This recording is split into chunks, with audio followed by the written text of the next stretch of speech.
मेरी आवाज आ रही है ना? जी सर, आ रही है। हरिओम सर। हरिओम ममता जी। तो हम जो है कल क्या कौन सा उपनिषद पर कौन सा उपनिषद था, कठोपनिषद हमने पढ़ा था। तो उसका क्या है, अभी थोड़ा सा बचा रह गया है, उसको आज देख लेते हैं। फिर दूसरे उपनिषद पे चलेंगे। तो कठोपनिषद में हमने अभी तक क्या क्या देखा था कि उद्दालक जो थे वो विश्वजीत यज्ञ कर रहे थे, और उसने यज्ञ में जो बूढ़ी गाय थे वो ब्राह्मणों को दान दे रहे थे। उसके बेटे ने देखा कि जो पिताजी जो है वो बूढ़ी गाय को दान में दे रहे हैं, और उन्होंने अपने पिता से बोला कि पिताजी आप मुझे किसको दान में दीजिएगा। तो उसके पिता ने कहा मृत्यु को। और फिर वो बालक जो है यमराज के द्वार पर गया। कहानी मैंने आपको बताई थी, 3 दिन भूखा प्यासा रहा, और उसके बदले में यमराज ने उसको 3 वरदान मांगने को कहा। और फिर उसमें उन्होंने वरदान मांगे कि पिता जो है, पहला वरदान उन्होंने क्या मांगा, जो उसके पिता है वो उनका गुस्सा शांत हो जाए, और पहले के जैसे वो पिता पिता उनको प्यार करते थे, स्नेह था, वैसा ही फिर से हो जाए, है ना। और दूसरा स्वर्ग अग्नि की ज्ञान के बारे में उसने पूछा। तो जिसको उसने फिर यमराज ने उसको अग्नि का ज्ञान बताया।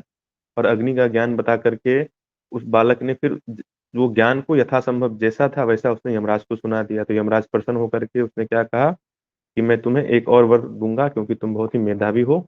तो और उस अग्नि का, और तुम उस जो अग्नि है उसका तुम्हारे नाम पर जाना जाएगा। और उस अग्नि का क्या नाम था, त्रि नचिकेता अग्नि। ठीक है। और अंतिम वर उसने मांगा था जो मृत्यु का रहस्य क्या है, मृत्यु के बाद क्या होता है, आत्मा पुनर्जन्म होता है या आत्मा बसती है, आत्मा का स्वरूप क्या है, इन सब चीजों को उन्होंने पूछा था। और यमराज ने उसी की चर्चा प्रारंभ की थी। और श्रेय और प्रेय का मार्ग उसने बताया था, है ना, कि श्रेय का मार्ग क्या है, प्रेय का मार्ग क्या है। हमने इन बातों की चर्चा कल आपसे की थी। श्रेय का मार्ग क्या है, जो श्रेयस्कर है।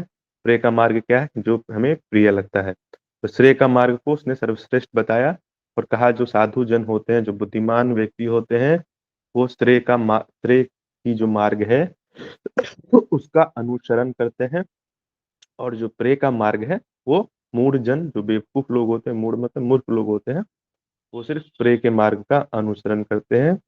और और उसने क्या बताया कि जो यमराज ने क्या बताया, जो मनुष्य है वो परमात्मा से, जीवात्मा जो है परमात्मा से बिछड़ गया है, और इस जो विषय वासना रूपी संसार है उसमें वो सुख को ढूंढ रहा है। लेकिन जो असली सुख है वो परमात्मा में ही उनको मिलेगा। ठीक है। क्यों मिलेगा? क्योंकि परमात्मा जो है पूर्ण ज्ञानी है, और परमात्मा को पता है कि हमारा हित किसमें है। तो इसीलिए हमारा जो परम हित है वो परमात्मा के ज्ञान को पा करके परमात्मा से मिल करके ही हमें हो सकता है। तो हमने यहाँ तक देखा था। ठीक है।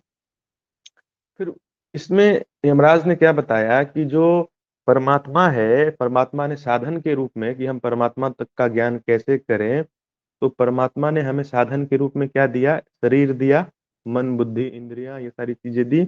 और उसमें उन्होंने क्या बताया, जो शरीर है वो रथ है, बुद्धि हमारी सारथी है, मन लगाम है, और इंद्रियां क्या है, हमारे घोड़े हैं। यहाँ तक हमने कल देखा था।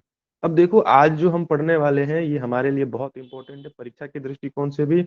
और हमें हमारे अपने व्यक्तित्व को, हमारे अपने मन को, हमारे जो मन के क्रियाकलाप हैं, शरीर और इंद्रियों के जो क्रियाकलाप हैं उसको समझने के लिए, और अपने आप को अनुशासित करने के लिए। क्या होता है कि हमारा जीवन में आप सबको पता है कि हमारे भीतर जो है अनुशासन की कमी होती है।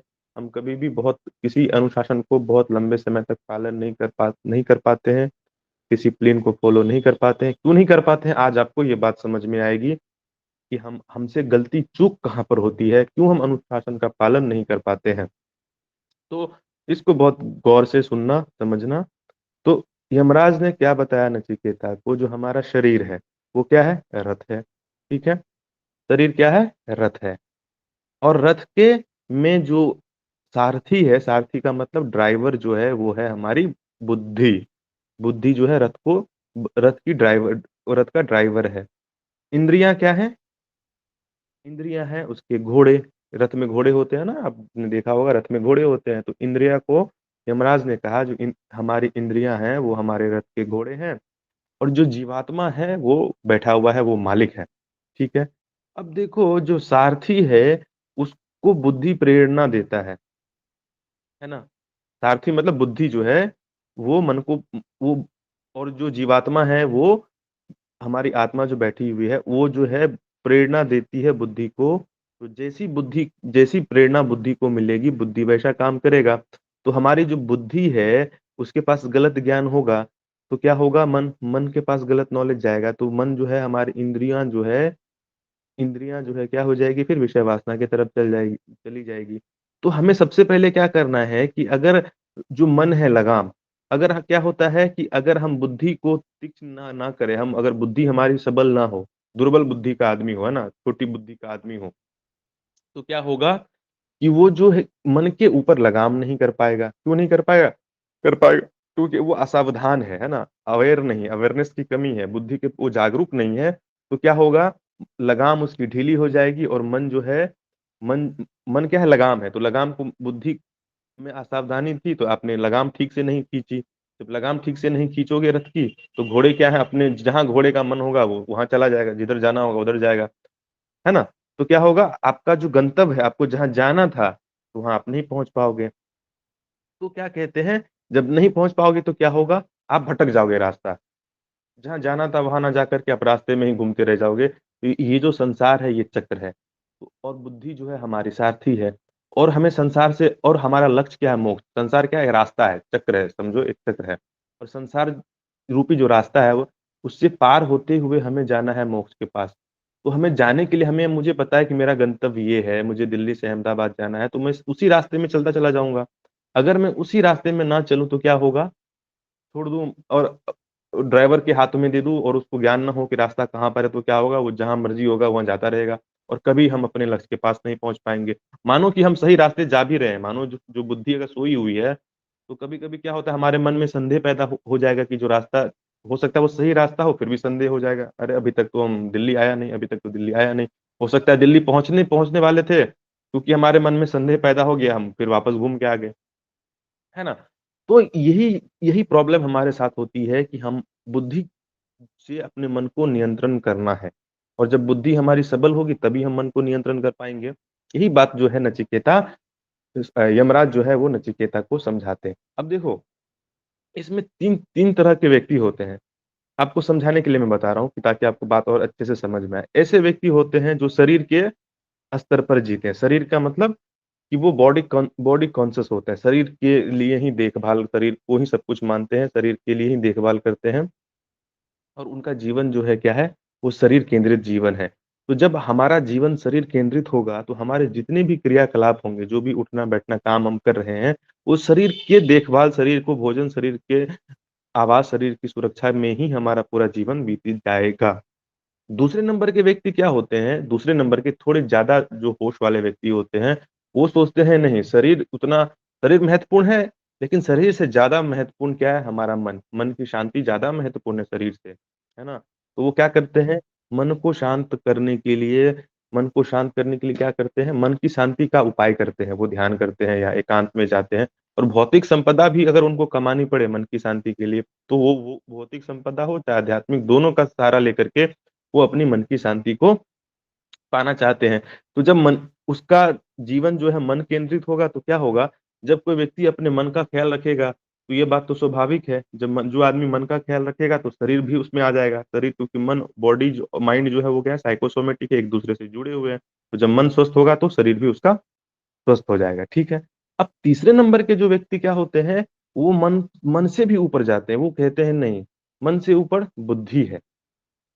तो बुद्धि को ठीक-ठीक होना बहुत ज़रूरी है। बुद्धि को ठीक करना बहुत ज़रूरी है। पहले हमें बुद्धि को जानना चाहिए, है ना? कि सही बुद्धि क्या है, सही मार्ग क्या है, कर्तव्य क्या है, अकर्तव्य क्या है। तो वो बुद्धि प्रधान जीवन जीते हैं, तो उनके सारे क्रियाकलाप कैसे होते हैं? वो बुद्धि को कैसे पाया जाए, उसके लिए वो काम करते रहते हैं ना? और क्या करते हैं, वो शास्त्रों का अध्ययन करते हैं, वेदों का अध्ययन करते हैं और गुरुओं के पास जाते हैं। बुद्धि जहाँ से ज्ञान प्राप्त हो, वैसा काम करते हैं। अब देखो, इसमें सोचने वाली बात ये है कि जिस व्यक्ति की बुद्धि बहुत प्रबल होगी, तो क्या होगा?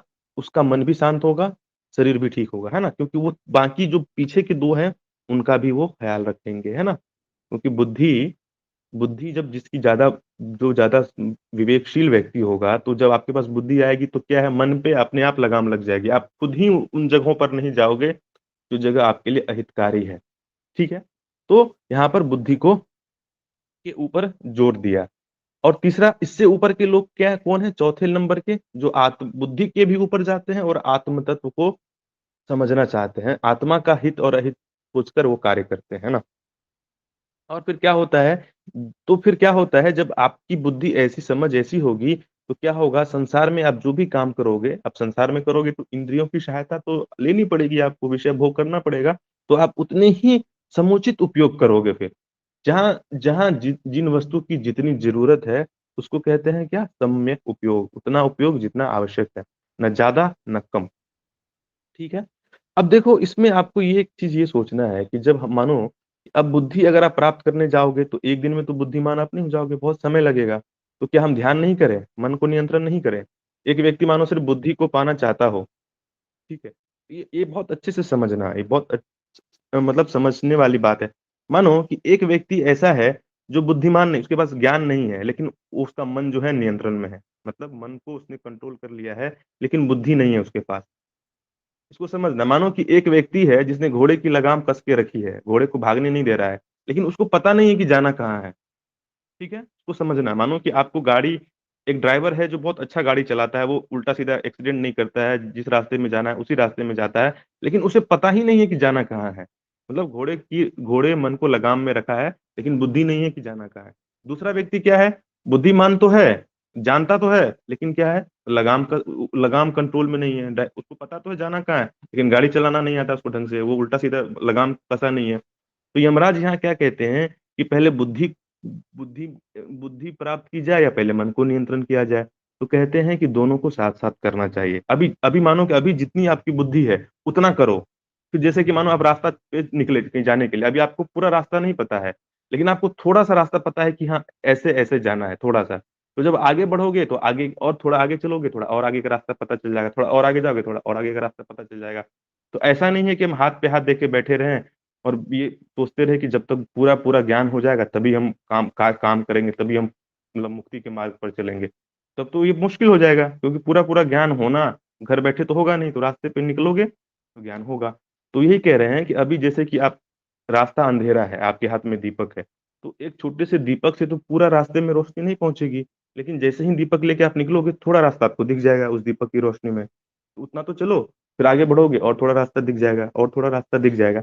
तो इसी तरह जो है धीरे धीरे, यम कहते हैं नचिकेता को कि इस तरह हमें साधना करनी चाहिए, आगे बढ़ना चाहिए मुक्ति के मार्ग पर। दूसरा एक बात और इसमें आपको समझने वाली है, कभी कभी क्या होता है कि जब आपकी बुद्धि बहुत कमजोर होगी, तो क्या होगा, जो रथ है, रथ के जो घोड़े हैं वो आपको जहां तहां लेके चले जाएंगे। उदाहरण के लिए समझो, एक छोटा बच्चा है, उसने गाय, जो एक बैल की रस्सी उसके हाथ में पकड़ी हुई, बैल को वो खींच रहा है। तो अब जो बैल है वो बच्चे से ज्यादा ताकतवर है, तो बैल जो क्या करेगा, बच्चे को घसीट के लेके चला जाएगा कहीं पर भी, है ना। तो जब हमारी इंद्रियां बहुत मजबूत है, इंद्रियां मतलब जो घोड़े हैं, और हमारी बुद्धि कमजोर है, तो कमजोर बुद्धि से क्या होगा कि वो जो घोड़े हैं, हम हमें घसीट के कहीं भी लेके चले जाएंगे, हमें हमें हमारा जो मन है, जो इंद्रियां हैं, जब हमारी बुद्धि कमजोर होगी तो हम कितना भी कोशिश करेंगे विषय वासना में न जाने के लिए, क्योंकि हमारी बुद्धि कमजोर है, तो वो बुद्धि को घसीट के लेके चली जाएगी। ठीक है। दूसरा क्या तरीका है कि बुद्धि को, दूसरा क्या तरीका है कि हम घोड़े को भोजन ना दें, घोड़े को कमजोर कर दें। इसको समझना आप, मानो कि घोड़ा बहुत मजबूत है, अभी ताकतवर है, और मैं कमजोर हूँ, तो क्या दो चीजें हो सकती है, एक तो मैं अपने आप को मजबूत बनाऊं, या तो घोड़े को कमजोर कर दूं, है ना। घोड़े को इतना कमजोर कर दूं कि फिर मैं मजबूत हो जाऊंगा, मतलब वो जो बुद्धि है। तो यहाँ यमराज ये नहीं कहते हैं कि आप जो है इंद्रियों को, जैसे कुछ लोग होते हैं ना कि आज के बाद मैं रूप नहीं देखूंगा तो आंख फोड़ लूं, कान से शब्द न सुने तो कान को मैं वो डैमेज कर लूं, ताकि न रूप देखूंगा न मन में वासना जागेगी, है ना, न शब्द सुनूंगा न मन में वासना जागेगी। तो क्या किया उसने, उसने घोड़े को ही कमजोर कर दिया, है ना, घोड़े को ही कमजोर कर दिया, उसने अपनी बुद्धि नहीं बढ़ाई। तो यमराज कहते हैं कि ये जो तरीका है, ये गलत तरीका है, ऐसा नहीं है। अब मानो कि आपके, एक आदमी भूखा है, भूख बहुत दिन से भूखा है, तो उसके अंदर काम वासना नहीं जागेगी, क्योंकि वो भूखा है। तो जब भोजन करेगा, शरीर में ताकत आएगी, तभी वासना जागेगी उसके भीतर। तो दो तरीके हैं वासना से बचने के। एक तो क्या है कि हमें वासना की समझ हो जाए कि वासना हमारे लिए अहितकारी है, तो हम, बुद्धि होगी तो खुद ही नहीं जाएंगे, तो शरीर चाहे दुर्बल हो चाहे मजबूत हो, दोनों केस में हम उस तरफ नहीं जाएंगे। दूसरा क्या है कि हमारे पास बुद्धि नहीं है और हमने भोजन ही शरीर को नहीं दिया, तो शरीर किसी लायक ही नहीं है, तो जब शरीर कमजोर होगा तो कमजोर में खुद ही वो उस तरह की वृत्तियां मन आएगी नहीं। तो यमराज कहते हैं कि हमें इंद्रियों को कमजोर नहीं करना है, क्योंकि इंद्रियां भगवान ने जो हमें दी है वो हमें ज्ञान के लिए ही दिया है, कि हम विषय वस्तु को देखें, उसका ठीक ठीक ज्ञान हो। आंख से अगर आप रूप देखो और रूप का सही ज्ञान लो कि उसका सही स्वरूप क्या है, ठीक है। तो हमें अपनी बुद्धि को बढ़ाना है, बुद्धि समझ को बढ़ाना है, समझ को बढ़ाना है। और उस समझ के हिसाब से जो घोड़े मजबूत घोड़े होंगे, सही समझ होगी, तब जल्दी हम उस मार्ग को पहुंच जाएंगे जहां हमें जाना है, मुक्ति को पे पहुंचना है। तो हम वहां पे आसानी से, कम समय में आसानी से पहुंच जाएंगे, ठीक है।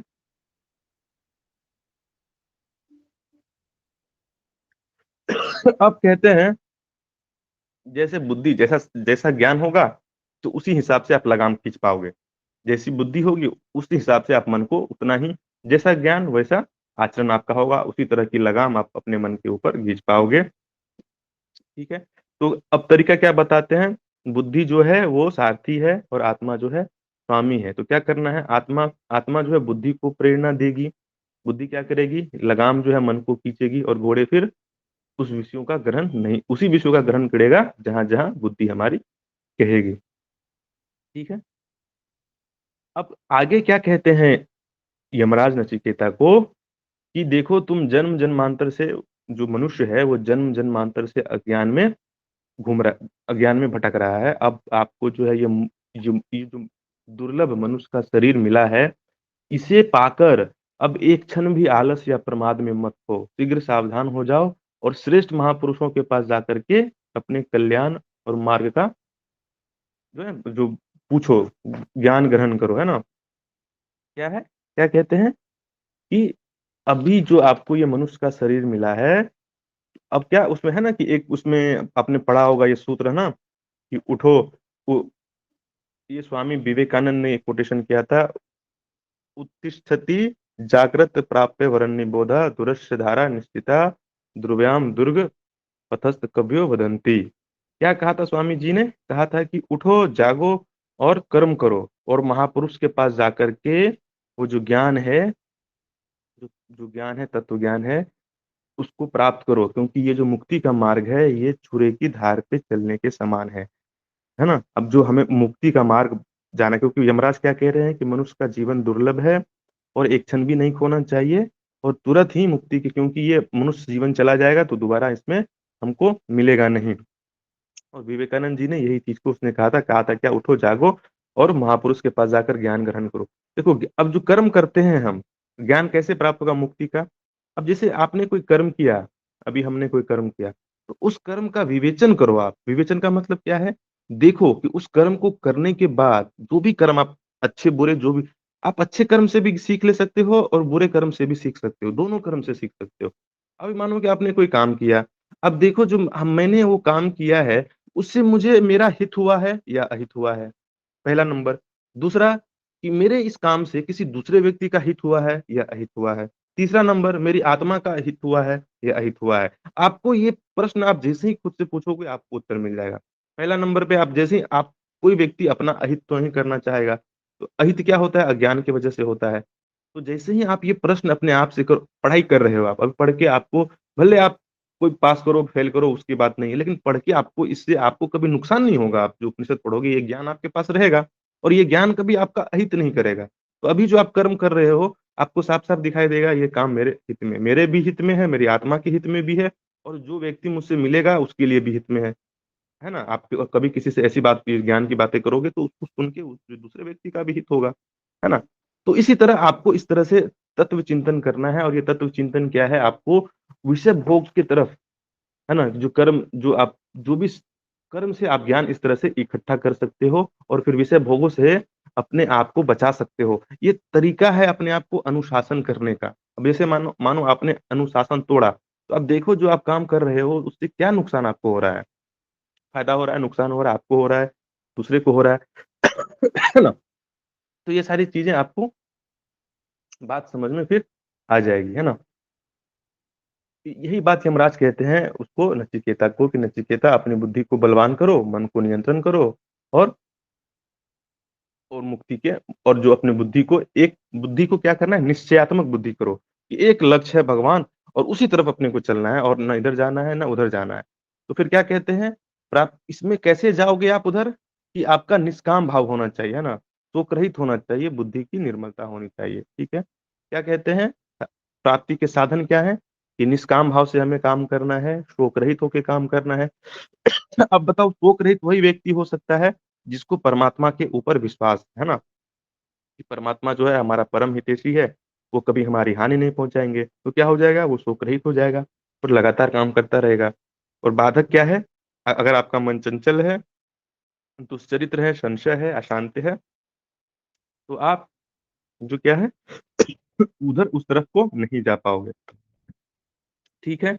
तो महर्षि दयानंद ने लिखा है कि संसार की जो विषयों की विषय वासना में जो हमें सुख मिलता है, उसकी तुलना में ज्ञान या बुद्धि का सुख 1000 गुना ज्यादा है। क्या बोला उसने, कि हम जो विषय वासना से हमें जो सुख मिलता है और जो ज्ञान का सुख है, जो ज्ञान का सुख है वो विषय वासना के सुख से 1000 गुना ज्यादा है, ठीक है? तो ये बात उसने यमराज ने नचिकेता को बताई। अब देखो आगे चलते हैं, अब कैसे कैसे करना है। क्या कहते हैं, सबसे पहले वाणी और मन को, अब देखो जब आप रास्ते पे चलोगे, साधना करोगे, तो कैसे करोगे? तो सबसे पहले क्या करना है, कि वाणी और मन को अधर्म से रोक देना है पहले नंबर पे। अब जैसे निष्काम काम आप करोगे, तो निष्काम काम अभी क्या है, एक व्यक्ति जो बुरा काम कर रहा है, वो सीधे बुरे काम से निष्काम कर्म पे नहीं पहुंच पाएगा। अभी मानो हम हमसे अच्छे काम भी हो रहे हैं, बुरे बुरे कर्म और अच्छे कर्म दोनों हम कर रहे हैं, और हम चाहेंगे कि बुरे कर्म से सीधे हम निष्काम भाव को प्राप्त कर ले, तो यह असंभव बात है। तो अपने को सबसे पहले क्या करना है, जो गलत कर्म हम करते हैं, सबसे पहले उसको रोकना है, उसको नहीं करें। तो क्या कहते हैं यमराज नचिकेता को, कि साधन क्या करोगे, कि सबसे पहले वाणी मन को अधर्म से रोक देना, फिर क्या करना है, वाणी और मन को ज्ञान में लगा देना, ठीक है? पहले अधर्म से रोकना, धर्म की तरफ लगाना, फिर बुद्धि को परमात्मा परमात्मा में जोड़ना, परमात्मा के ज्ञान से जोड़ना। अब परमात्मा का ज्ञान क्या है, जिसे परमात्मा ने कहाँ ज्ञान दिया है, वेद में, उपनिषद में। तो इन सबको पढ़ के क्या होगा, आपकी जो बुद्धि है वो निर्मल होगी, क्योंकि बुद्धि के द्वारा ही आप लगाम लगाओगे मन के ऊपर। तो बुद्धि क्या होगी, इन विषयों का, जो परमात्मा का ज्ञान कहाँ है, वेदों में है, उपनिषद में है, जो शास्त्र है हमारे, तो उनको पढ़ के क्या होगा, शास्त्र अध्ययन करके आपकी बुद्धि जो है प्रबल होगी। तो वही कहते हैं यमराज इनको, और फिर परमात्मा को आत्मा में लगा दो। तो ये तरीका है साधन करने का, ठीक है? तो इसके लिए क्या करना है आपको, अब ये जो शास्त्रों का अध्ययन करने के लिए आपको जाना पड़ेगा किनके पास, जो पुरुष हैं, जो जो महापुरुष हैं, जो श्रेष्ठ पुरुष है, जिनके पास ज्ञान है ना? अब जैसे उदाहरण के लिए समझो, आप जैसे निकले रास्ते पे जाने के लिए कहीं गाड़ी से, और आपको रास्ता पता नहीं, थोड़ा सा रास्ता पता है, अब गए और वहां पे चौराहा आ गया, 4 रास्ते हैं, 1 2 3 4। तो आप कंफ्यूज हो जाओगे कि इधर जाएं या उधर जाएं। तो एक आदमी कहता है ये मार्ग सही है, एक आदमी कहता है वो मार्ग सही है, एक कहता है ये मार्ग सही है, एक कहता है वो मार्ग सही है। तो कैसे निश्चय करोगे आप? तो यहाँ पे क्या है, जल्दीबाजी नहीं करना है आपको। वहां पे मानो आप किसी से पूछोगे कि भैया ये रास्ता किधर जाता है, मानो किसी ने एक बताया कि ये जाता है, तो किसी ने दूसरा बताया, तो आप आपकी निश्चय बुद्धि कैसी होगी, आप कम से कम 10 लोगों से पूछा, उसमें से 8 ने कह दिया कि ये मार्ग सही है, तो आपने देखा कि हाँ ये वाला सही होना चाहिए, तो आप उस तरफ। तो बुद्धि की जो निश्चय करना है, उसमें समय लगेगा। ऐसा नहीं है कि एक दिन में आप बुद्धि एक आज पढ़ोगे आज ही ज्ञान हो जाएगा, तो उसको समय लगेगा, उसमें धैर्य रखना चाहिए। और ये तरीका है आगे बढ़ने का, ठीक है?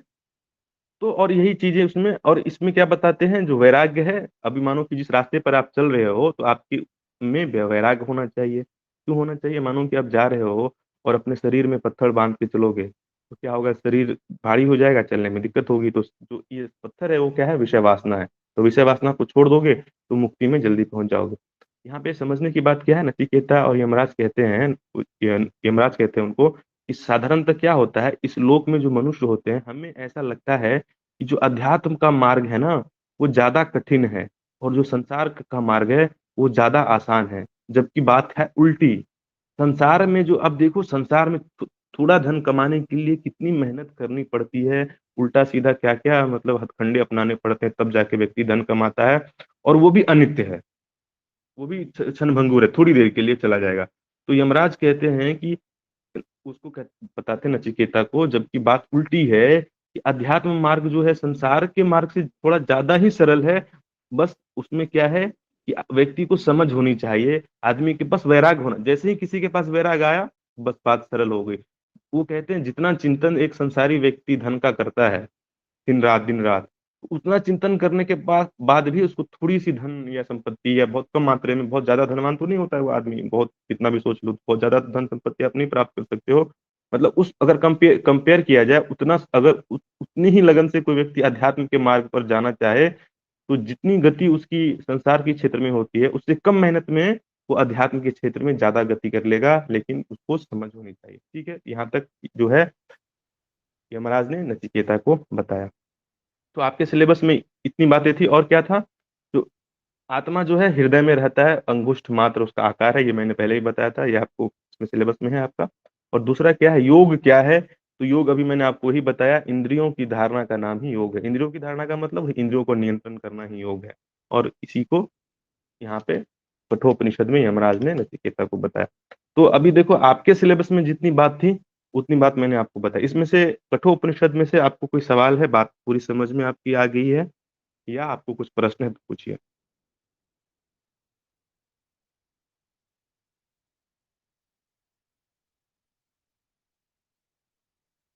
चलिए, कोई प्रश्न नहीं है? सर हाँ ममता जी। सर आपने अभी बताया जैसे नचिकेता जी को यमराज जी ने बताया कि अध्यात्म का रास्ता सरल है हम्म। और संसार रूपी ये कठिन हम्म। है। तो सर अगर हम्म। अध्यात्म में ही अगर अपना वो मन लगाता है हम्म। और इसके सांसारिक रूप की तरफ नहीं जाएगा, तो अगर उसके पास पैसे ये सब नहीं आएंगे तो खाएंगे क्या? अध्यात्म में कैसे आगे बढ़ेंगे? हाँ, वही आपने अच्छा सवाल पूछा, चलो आपको मैं इसका उत्तर दे देता हूँ।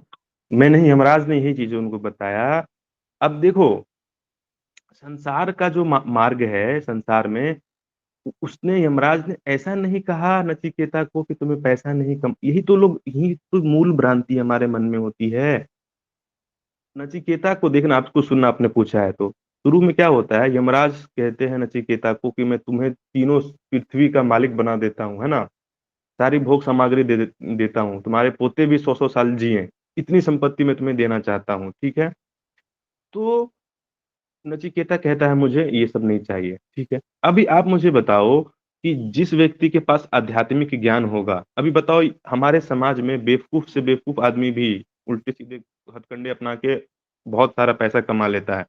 तो वहां पे जो नचिकेता है, यमराज को यही कहता है कि मुझे अपने जीवन यापन के लिए जितना धन संपत्ति चाहिए, उतनी तो मेरे पास समझ अकल तो है ही, उतना तो मैं कमा ही लूंगा, उतनी बुद्धि उतनी समझ तो मेरे पास है ही कि मैं अपना वो कर लूंगा। देखो, यहाँ पे आपको, मैंने अभी तक जितने भी हमने उपनिषद पढ़े हैं, मैं जितने भी उपनिषद पढ़े हैं, उसमें ऋषि ने कभी नहीं कहा कि धन संपत्ति नहीं कमानी चाहिए। मतलब भोजन सामग्री, जितना जरूरत है आपको, आवास की जरूरत है आपको, भोजन की आवश्यकता है आपको, कपड़े की आवश्यकता है आपको, आपने देखा ना, पर विद्या और अपर विद्या, ये दोनों को सीखना है अपने को। पर क्या है, एक एक संसारिक ज्ञान है और एक आध्यात्मिक ज्ञान है, तो दोनों को साथ में लेके चलना है। और दोनों का कितना कितना उपयोग करना है, ये बात यहाँ पर है। यहाँ पे यमराज नचिकेता को यही कहते हैं, अभी मानो कि संसार में जो व्यक्ति धन संपत्ति बहुत ज्यादा सफल होना, हमारा मेन उद्देश्य क्या है, हम चाहते हैं ऐसा सुख जो हमेशा बना रहे। इसको अच्छे से सुनना आप। हम और आप किस चीज को खोज रहे हैं? हम इन्हीं चीजों को खोज रहे हैं। ऐसा सुख चाहते हैं हम कि वो बना रहे, वो जाए ना, छीने ना हमसे। और संसार में ऐसा सुख तो मिल नहीं सकता है कोई ऐसा, आप खुद सोचो, इसको इसको एक एक बारी किताब को छोड़ दो, आप उपनिषद को छोड़ दो, ये ऐसे ही बस अपने अपने अनुभव से देखो कि संसार में आप, कोई, हम सभी चाहते हैं कि हमेशा खुश रहे, सुखी रहे, कभी दुख ना आए। और आप खुद सोचो कि ऐसी कौन सी चीज है संसार में जो आपको हमेशा खुश रखेगी? ऐसी कोई वस्तु है इस संसार में, कोई विषय, वस्तु, वासना, व्यक्ति, कोई ऐसा है जो आपको लगता है कि इसको, इस वस्तु या इस व्यक्ति के मिल जाने के बाद मेरे सारे दुख दूर हो जाएंगे, कभी जीवन में दुख नहीं आएगा? तो आप देखोगे कि यह संभव है। तो इसलिए यमराज कहते हैं नचिकेता को कि संसार में सुख पाने के लिए जो दिन रात आदमी मेहनत करता है, वहां तो सुख है ही नहीं। तो ज्यादा कठिन मार्ग कौन सा हुआ? कोई व्यक्ति बालू से तेल निकालने का प्रयास करे, तो जहां पे वो नहीं है उसमें वो प्रयास कर रहा है, तो ज्यादा कठिन हो गया ना वो चीज। समझे बात को? और जहां पे है तो वो ज्यादा सरल हो गया। तो इसीलिए कहा कि अध्यात्म में जो है, क्योंकि अध्यात्म में ही हमारा परम हित है, संसार में तो है ही नहीं। तो संसार में दिन रात लोग मेहनत करते हैं फिर भी सुखी नहीं हो पाते हैं, है ना? इसलिए कहा कि एज़ कम्पेयर टू वर्ल्ड है, सांसारिक दुनिया है, उससे आसान है आध्यात्मिक मार्ग में सफलता पाना, सुख पाना, शांति को पाना। संसार जगत में आप दिन रात मेहनत करते रहो तो सफलता नहीं मिलेगी। हाँ, उसमें ऐसा नहीं है कि आप भोजन नहीं कमाओगे, घर नहीं बनाओगे, वो करोगे क्योंकि वो ज़रूरत है, लेकिन वो साधना में जितनी ज़रूरत है उतनी ही करोगे आप, है ना? समझ रहे हो? अब आपको एक जगह से दूसरे जगह जाने के लिए गाड़ी की ज़रूरत है, गाड़ी खरीदोगे आप, लेकिन एक गाड़ी से आप वहाँ जा सकते हो, लेकिन आप उसके लिए 50 गाड़ी या बीएमडब्ल्यू, सीएमडब्ल्यू और है ना, गाड़ियों की कतार नहीं खरीदोगे। समझ में आया? तो यही बात। हाँ, और कोई कुछ पूछना चाहता है? Thank you sir. हुँ। और कोई कुछ सवाल?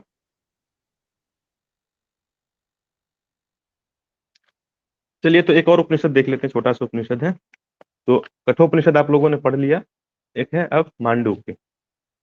देखो मांडुक्य उपनिषद जो है इसमें क्या है ये जो उपनिषद है ये अथर्ववेद के ब्रह्म भाग से संबंधित है और इस उपनिषद में ओमकार की व्याख्या तथा उसके उपासना के फल का वर्णन किया गया है और ये जो है सबसे छोटा छोटा उपनिषद है। इसमें जो श्लोक है वो बस 12 है, ठीक है?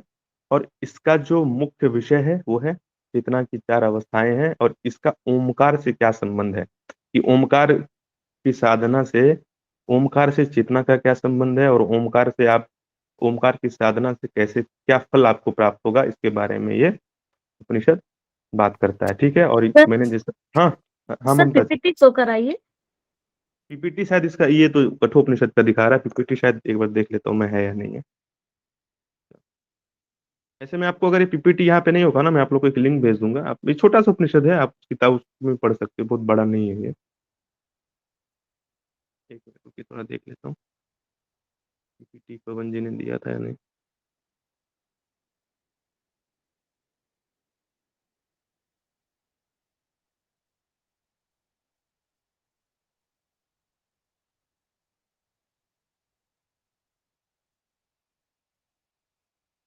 तो इसमें पीपीटी शायद नहीं है, मैं आप लोगों को ना आप ग्रुप में सब तो हो ही, तो ग्रुप पे ना आपको जी मैं आप लोगों चलिए को ओके कोई एक बात नहीं। एक मांडू हाँ, है। आ गया? है, दिखाता हूँ, शो करता है रुकिए।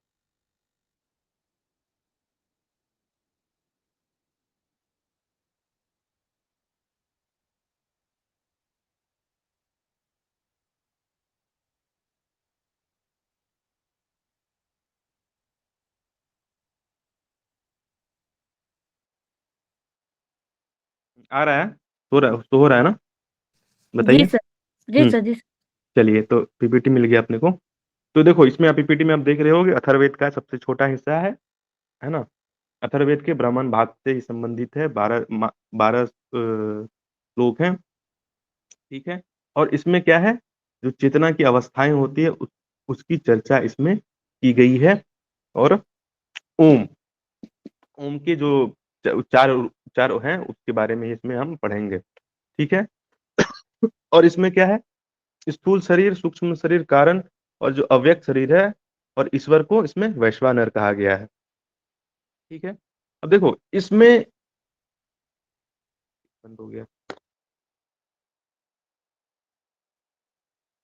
हुँ, तो इसमें क्या है कि इसमें क्या बताया गया है कि जो विश्व है हम ये जो संसार है इसमें भूत, भविष्य, वर्तमान से परे एक नित्य तत्व है और उसको क्या बोलते हैं? वो ओम है। ये क्या है? अभी जैसे वर्तमान, भविष्य और भूत, ठीक है? हमें बस इन तीनों का ज्ञान है। तो ये चीज़ें अनित्य है और इसमें इस उपनिषद में ओम की चर्चा की गई है कि इन तीनों के ऊपर भी एक कुछ है, उसको कहते हैं जो हर जगह है, वो नित्य है और वो उसको ओम कहते हैं। ओम का मतलब क्या है? ओम क्या है? परमात्मा का नाम है, आपको पता है। तो यहाँ ओम ओम से क्या तात्पर्य है? ये जो भूत, वर्तमान और ये जो दुनिया हम देख रहे हैं, इसके ऊपर भी कोई चीज़ है, वो है ओम या परब्रह्म परमात्मा है, ठीक है? और यहाँ पे देखो आपको ये जानना है कि ये जो उपनिषद है इसके ऊपर शंकराचार्य ने भाष्य लिखी है ना, ये जो 10 प्रिंसिपल्स उपनिषद है जिसपे शंकराचार्य ने भाष्य लिखी है और गौड़पाद थे उन्होंने इसके ऊपर कारिका लिखी है, ठीक है? यहाँ तक आप लोगों को बात समझ में आ गई। अब देखो छोटा सा उपनिषद है, बहुत बड़ा नहीं है, तो अच्छे से आप लोगों को बात समझ में आ जाएगी। अब इसमें किन किन चीजों की चर्चा की गई है? इसमें क्या बताया गया है, जो हमारी चेतना है, चेतना का मतलब क्या होता है? कॉन्शसनेस। चेतना का मतलब जो अवेयरनेस है, जिससे हमें ज्ञान होता है, जब उसके बिना हमें ज्ञान नहीं हो सकता है, चेतन तत्व। तो उसकी कौन कौन सी अवस्थाएं होती है, ये आप लोगों ने पढ़ा ही है। ये साइकोलॉजी का भी, मनोविज्ञान का भी हिस्सा रहा है। और इसमें क्या क्या है? जागृत अवस्था है, स्वप्न अवस्था है, सुषुप्ति अवस्था है, और तुरीय अवस्था है ना। आप इसी को आप साइकोलॉजी में पढ़ोगे, कॉन्शस, सबकॉन्शस, अनकॉन्शस और सुपर कॉन्शस। ये चेतना की अवस्थाएं हैं। और इन तीन अवस्थाओं को हम लोगों ने भी जाना है। हम सोते, अभी जागे हैं तो जागृत अवस्था में है, सोते समय सोते हैं तो स्वप्न अवस्था में रहते हैं। और सुषुप्ति क्या होता है? जागे और सोए के बीच की अवस्था की। अब वहाँ थोड़ा थोड़ा नींद भी है, थोड़ी थोड़ी जाग भी है। ठीक है। तो ये है चेतना के चार अवस्थाएं। अब देखो, उसी तरह जिस तरह चेतना के चार अवस्थाएं हैं, उसी तरह आत्मा के चार चार चरण होते हैं। आत्मा अपने आप को इन चार अवस्थाओं से अभिव्यक्त करती है। वो क्या क्या है? वैश्वानर है, तेजस है, प्राग है और अद्वैत है। ठीक है। बात आप लोगों को समझ में आ रही होगी। और क्या है? जो ओमकार है, उसके भी चार चरण है। ओमकार के चार चरण क्या है? अकार है, उकार है, मकार है और अमात्र है। ठीक है। अब देखो, आकार जो है जागृत अवस्था है ना, वो स्थूल विषय को हम जब, आकार क्या मतलब? जागृत अवस्था। ओम, जब जागृत अवस्था में हम रहते हैं तो हम किन चीजों का ग्रहण करते हैं? स्थूल विषय का। अभी आप जागे हो तो स्थूल विषय को देखते हो, है ना। गाड़ी घोड़े बंगले, ये सब क्या स्थूल चीजें हैं। उकार क्या है? स्वप्न अवस्था है। स्वप्न अवस्था में रहता है और उसमें क्या होता है? हमारी इंद्रियां तो बंद रहती है, सारे आंख कान ये सब काम नहीं करते हैं, और हम सपने में ज्ञान प्राप्त करते हैं। तो वो सपना क्या है? सूक्ष्म है। और मकार क्या है? सुसुप्ति है, जहां पर न जागृत होती है न स्वप्न होते हैं। मतलब दोनों, एक थोड़ा जागा थोड़ा सोया सोया उस टाइप का। और अमात्र, और जो अमात्र है वो चौथी वाली मात्रा, वो है तूरीय, परमानंद की अवस्था। तो इस तरह देखो, चार ओम की मात्रा है और चेतना के चार में, दोनों कैसे कैसे एक दूसरे को प्रभावित करते हैं, ये उसमें चर्चा की गई है। ठीक है। अब आगे देखो, अब इसमें क्या कहते हैं कि जो अमात्रा है, जब जागृत अवस्था में ओम की अमात्रा होती है, तो इस अवस्था में क्या होता है? इसमें शरीर जो है वो वैश्वानर होता है। चेतना बहिर्प्रज्ञ होती है। बहिर्प्रज्ञ का मतलब बाहर की तरफ रहती है, जुड़ी हुई। ठीक है। और शरीर के सात अंग, नौ मुख, है ना। और ये, सॉरी, शरीर के सात अंग है और 19 मुख है। ठीक है। सात अंग कौन कौन से हैं? दो हाथ, दो पैर, उदर, छाती, सिर। और 19 मुख कौन कौन से हैं? 10 इंद्रियां, पांच ज्ञान इंद्रियां, पांच कर्म इंद्रियां, पंच प्राण और अंतःकरण, चार। ठीक है। तो कितने हो गए? 10, 5, 15, 4, 19। और जो अमात्रा की साधना करता है तो उसका फल क्या होता है? कि संपूर्ण कामनाओं को वो प्राप्त करके, और संपूर्ण कामना जो भी उनकी मन की इच्छाएं होती है वो पूरी हो जाती है, इस सिर्फ पहले नंबर के अमात्रा का, अमात्रा की साधना करने से। ठीक है। बात समझ में आप लोगों को आ रही है? ऐसा तो नहीं कि सर के ऊपर से जा रहा है? जी सर, आ रही है। आ रही है ना। आप लोगों ने पहले पढ़ा होगा ये ऐसे। अब देखो, ये जागृत अवस्था में हमने देखा है, जागृत अवस्था को आपने अनुभव किया है ना। तो इसमें ये चीजें होती है। अब दूसरा क्या कह रहे हैं, चेतना की दूसरी अवस्था क्या होती है? वो है स्वप्न। तो स्वप्न जो है, उसमें मात्रा क्या है? अ। पहले में क्या था? जागृत में अ था, स्वप्न में उ है। और इसमें जो शरीर है, शरीर में तेज स्वरूप होता है ना। जो आत्मा है, इसमें शरीर के माध्यम से व्यक्त होती है, वो स्वरूप क्या होता है? तेज स्वरूप। चेतना क्या होती है? अंत प्रज्ञा। अब देखो, इसमें क्या था? चेतना बहिर्प्रज्ञा। बहिर्प्रज्ञा का क्या मतलब है? चेतना बाहर के वस्तुओं से जुड़ी है। आप जब नींद में जागे होते हो तो क्या होता है? हमारे जितनी भी ज्ञान इंद्रियां हैं वो बाहर की चीजों की तरफ बहिर्मुखी होती है। बहिर्प्रज्ञा का मतलब बहिर्मुखी होती है। और यहाँ पे चेतना क्या है? अंतःप्रज्ञा मतलब अंतर्मुखी होती है। आप सोए हो तो क्या होता है? स्वप्न में आंख का नहीं तो बाहर काम नहीं करते हैं, तो अंतर्मुखी आप रहते हैं। उस समय मन के भीतर जो चल रहा है ना, अंतर्मुखी होगी सारी की सारी। और उसमें भी क्या है? शरीर जो है वही सात अंग और 19 मुख होता है स्वप्न अवस्था में भी। और इस प्रकार का, और इसका जो जिसको ज्ञान हो जाता है, अभी स्वप्न का अपने को ज्ञान नहीं होता कि हम सो रहे हैं, लेकिन कोई व्यक्ति उ मात्रा की साधना करे तो स्वप्न का ज्ञान उसको हो सकता है। और इससे क्या हो जाएगा उसको, उस पुरुष को, जो इस प्रकार का ज्ञान रखने वाला पुरुष, ज्ञान का उत्कर्ष करता हुआ समान भाव में निगमन रहता है। और उसके कुल में ब्रह्म को जानने वाला कोई नहीं रहता। मतलब क्या कहते हैं कि जिस व्यक्ति को स्व उ मात्रा की साधना जिसने कर लिया है, तो उसके कुल में कोई, उसके बाद जो भी उसके कुल के लोग होंगे उसमें कोई ऐसा नहीं होगा जिसको ब्रह्म का ज्ञान नहीं होगा। थोड़ा कुछ ना कुछ ब्रह्म का ज्ञान उनके कुल में जो भी लोग उत्पन्न होंगे उनको होगा। अब देखो ऋषियों की संतानें जो होती थी पहले के, जब जो ऋषि होते थे, उनके सभी पुत्रों को ज्यादातर, उनको भी ब्रह्म ज्ञान के प्रति स्वाभाविक रूप से रुचि होती थी। ठीक है, तो ये बातें यहाँ पर कह रहे हैं।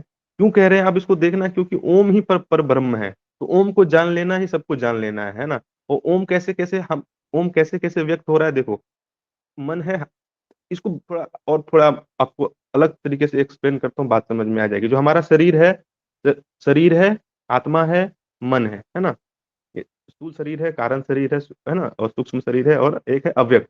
अव्यक्त आपको पता है, जो महत तत्व के उधर जब शरीर जन्म होने से पहले होता है, तो उस समय शरीर होता है, लेकिन वो अव्यक्त होता है ना, अव्यक्त से व्यक्त होता है।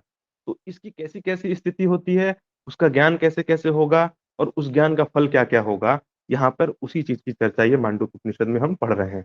ठीक है, तो हमने पहला देखा जागृत, दूसरा देखा स्वप्न। अब देखो तीसरा अवस्था क्या है, सुसुप्ति।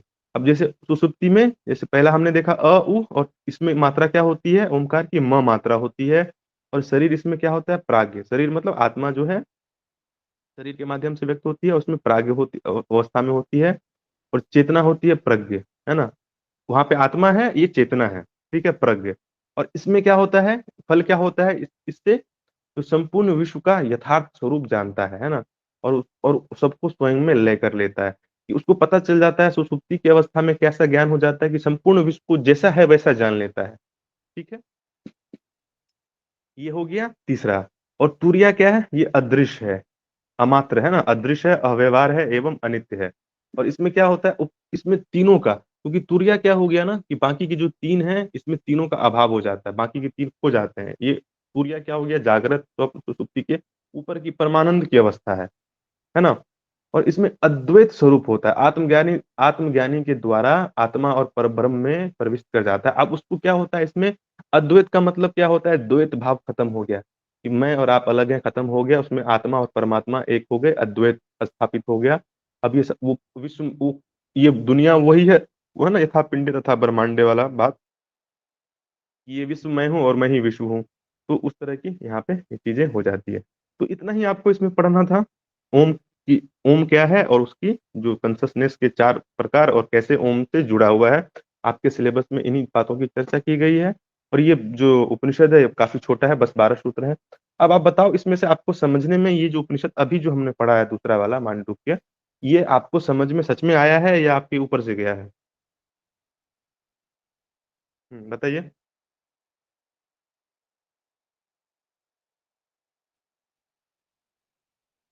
जी सर, समझ में आया है। सबको समझ में आया? हम्म। सर। तो हाँ, तो ठीक है। तो अब जो है, आप इन दोनों उपनिषद को फिर से पढ़ के रखना। ठीक है, और कल जो है हम एक नए उपनिषद के साथ पढ़ेंगे। तो हमने अभी तक कौन कौन से उपनिषद पढ़ लिए हैं, कि हमने ईशावास्य पढ़ लिया है, केन पढ़ लिया है, कठो पढ़ लिया है, मांडुक, मांडुक और ये दो, मंडूक और मांडुक उपनिषद दो हमने पढ़ लिए हैं। ठीक है, तो बाकी के उपनिषद जो बच्चे हैं वो भी पढ़ेंगे। और फिर, प्रश्नोपनिषद भी हो गया था सर। हाँ हाँ, मर्जी, कहिए। प्रश्नोपनिषद भी हो गया था। कौन सा? हाँ प्रश्नोपनिषद। हाँ हाँ, प्रश्नोपनिषद, प्रश्नोपनिषद भी हमने पढ़ लिया है। ठीक है, दो तीन उपनिषद शायद और बचे होंगे, उनको भी हम पढ़ लेंगे। और क्या है, सिलेबस में जो भी चीजें और भी हमें पढ़नी होगी, वो थोड़ा वो भी देख लेंगे। और आप लोगों ने कहा था कि मॉक टेस्ट करना है, तो मॉक टेस्ट जो है हम सैटरडे को मैं सोच रहा हूँ कि सैटरडे को जो हमने पढ़ा है उसका हम एक बार मॉक टेस्ट भी कर लेंगे उसमें से, है ना। तो उससे मैं थोड़ा क्वेश्चन निकाल के आप लोगों से पूछूंगा, आप लोग भी तैयार होकर रहिएगा। तो सैटरडे को वो करेंगे, ठीक है। बाकी जो अभी जितनी भी सिलेबस की चीजें हैं उसी को हम कवर करेंगे। आप लोग भी रिवाइज करते रहिए, और कोई समस्या आए तो बेझिझक हमसे कहिए, ठीक है। अभी कोई सवाल? सर जितने उपनिषद का भी पढ़ाई हुआ है हम्म। उसका पीडीएफ देंगे ना ग्रुप में? ग्रुप में पीडीएफ सारा अवेलेबल है मर्जी। अभी आप जुड़े हो ना ग्रुप में, अब तो आपको जोड़ दिया मैंने। हाँ सर, तो पहले वाला तो मेरे स्क्रीन पे तो नहीं ना आएगा सर, अभी जब से अच्छा जुड़े आप तब से आप तो अच्छा, जो है। आप मुझे बता दीजिएगा कौन कौन सा उपनिषद आपको नहीं प्राप्त हुआ है, हम दोबारा फिर से सेंड कर देंगे, इसमें कोई जब से हम बहुत बड़ी जुड़े बात। हैं 2-3 दिन से आप जोड़े हैं, तो कल और आज का जो है वो आया, बाकी पहले का मटेरियल तो मेरे पास तो कुछ भी नहीं आया। अच्छा ठीक है, मैं भेज दूंगा आपको, वो पीडीएफ भेज दूंगा। और क्या कहते हैं आप, और किताब आपको, लेकिन पीडीएफ तो पढ़ने के साथ सर साथ बुक आपको है जो हमारे पास, उपनिषद का बुक है हमारे पास, सारे बुक्स मेरे पास है मटेरियल। हाँ, तो वो मटेरियल उसको भी पढ़िएगा, वो नोट्स भी भेज दूंगा। और लेकिन मैं आप लोगों से ये अनुरोध करूंगा, देखिए बुक्स पढ़ता हूँ क्या। सर, मैं बुक्स नहीं पढ़ता हूँ, बुक है हमारे पास। मुझे पता है पढ़ते होंगे, आप नेट की तैयारी कर रहे हो, जेआरएफ की तैयारी कर रहे हो, तो आप ऑब्वियसली बुक पढ़ोगे। और क्या होता है ना कि जो पढ़ के आप अपने से नोट्स बनाते हो ना, खुद के जो नोट्स बनाते हो, खुद से जो बनाते हो, तो क्या होता है, अभी मैंने लिखा है, मैंने पढ़ा है और आपने उसको पढ़ा। आप जब पढ़ के नोट्स बनाओगे तो एक तो आपने पढ़ा और फिर आप लिखोगे, तो क्या होगा, वो चीजें ज्यादा आपको दिन याद रहेगी, आपकी मेमोरी में ज्यादा रहेगा, क्योंकि वो आपका बनाया हुआ नोट्स है, आपके हिसाब से आपने क्या उसमें क्या चीज इंपॉर्टेंट देखी, क्या सही लगा आपको, कौन सी बात आपके दिल को छू गई, कौन सी बात आपको नहीं समझ में आई, ये आपको पता चलेगा और उस हिसाब से आप नोट्स बनाओ। तो मैं आप मेरी मेरी सलाह आपको यही होगी, मैं पीडीएफ भेज दूंगा, फिर भी उसके लिए वो निश्चिंत रहिए। फिर भी मैं आपको ये सलाह दूंगा कि आप किताब को पढ़िए। हाँ, ये जो ग्रुप में नोट शेयर करते हैं उसको पढ़िए, और एक अपना नोट्स आप खुद से बनाइए। ठीक है। और कोई कुछ कहना चाहता है?